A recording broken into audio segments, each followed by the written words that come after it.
जैसे ही फाइनेंशियल साल खत्म होने में आता है तो मेरे जैसे और आप जैसे मिडिल क्लास लोग टैक्स प्लानिंग के बारे में सोचने लगते हैं। हालांकि टैक्स प्लानिंग ये पूरी साल भर करने की चीज होती है। मार्केट में टैक्स सेविंग करने के लिए अलग अलग इंस्ट्रूमेंट अवेलेबल है, फिर भी हम एनपीएस में इन्वेस्टमेंट करें या फिर पीपीएफ में इन्वेस्टमेंट करें, इसका कंफ्यूजन हमारे मन में हमेशा होता है। सो इस वीडियो में हम वो कंफ्यूजन दूर करने की कोशिश करते हैं। हे स्क्वाडमेट्स, आप अगर इस चैनल पर नए हो तो चैनल को सब्सक्राइब करना बिल्कुल ना भूलें और ऑल नोटिफिकेशंस को ऑन कर दीजिए।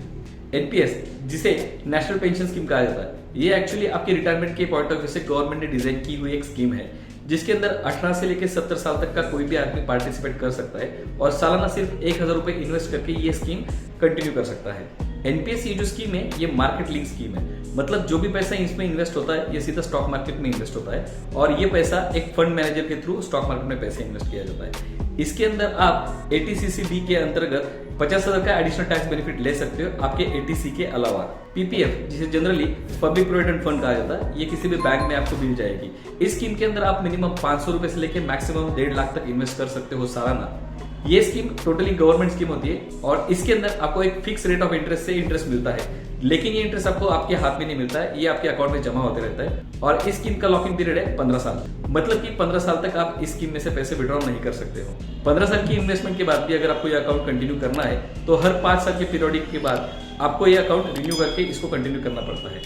इसके अंदर जो टैक्स बेनिफिट मिलता है ये एटीसी के अंतर्गत मिलता है, जिसकी मैक्सिमम लिमिट 1.5 लाख है, जो आपको पता है। एनपीएस और पीपीएफ ये दोनों स्कीम में सबसे जो बेसिक डिफरेंस ये है कि एनपीएस में आप रिटायरमेंट तक आपका पैसा विड्रॉ नहीं कर सकते और पीपीएफ में आप 15 साल के बाद पैसे विड्रॉ कर सकते हो।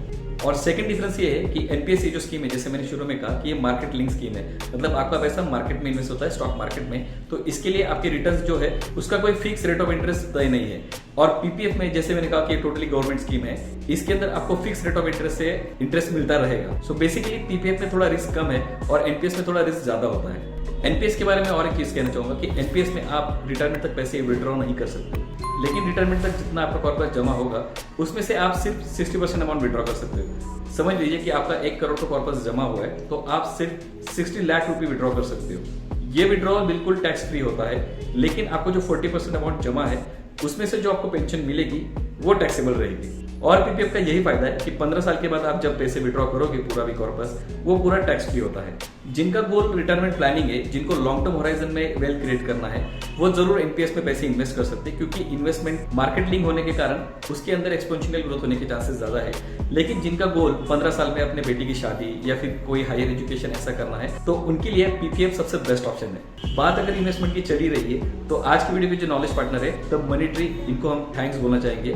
द मनी ट्री एक ऐसा प्लेटफॉर्म है कि जो life insurance, health insurance, demat accounts, mutual funds, tax planning और टैक्स फाइलिंग तक की आपको वन स्टॉप सोल्यूशन आपको एक ही जगह मिलेगा।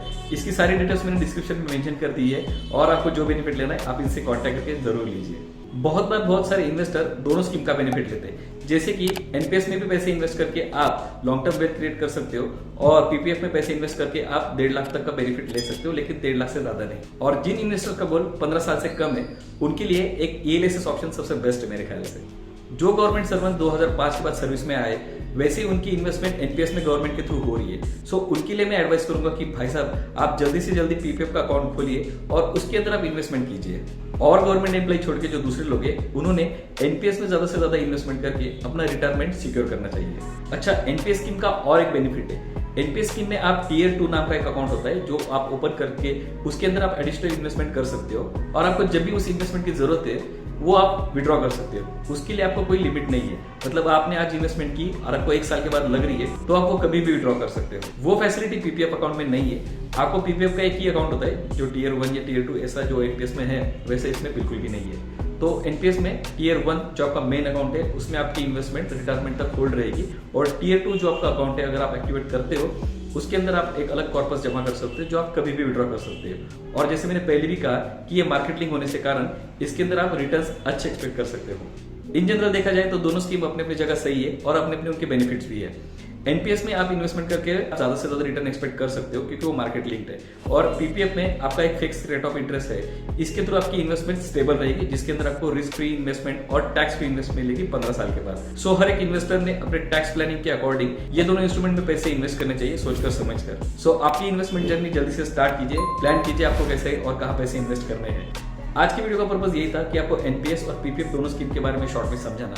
तो इन दोनों स्कीम का फायदा लीजिए, आपकी टैक्स प्लानिंग अच्छे से कीजिए और आप हमें कमेंट करके जरूर बताइए कि कौन से इंस्ट्रूमेंट का आप कैसे बेनिफिट लेने वाले हो। अगर आपको इन्फॉर्मेशन अच्छी लगी हो तो वीडियो को लाइक जरूर कीजिए, अपने दोस्तों के साथ ये वीडियो शेयर कीजिए क्योंकि ज्यादा से ज्यादा उनको भी फायदा मिले। वीडियो अगर अच्छी लगी है तो चैनल को सब्सक्राइब करना बिल्कुल ना भूले।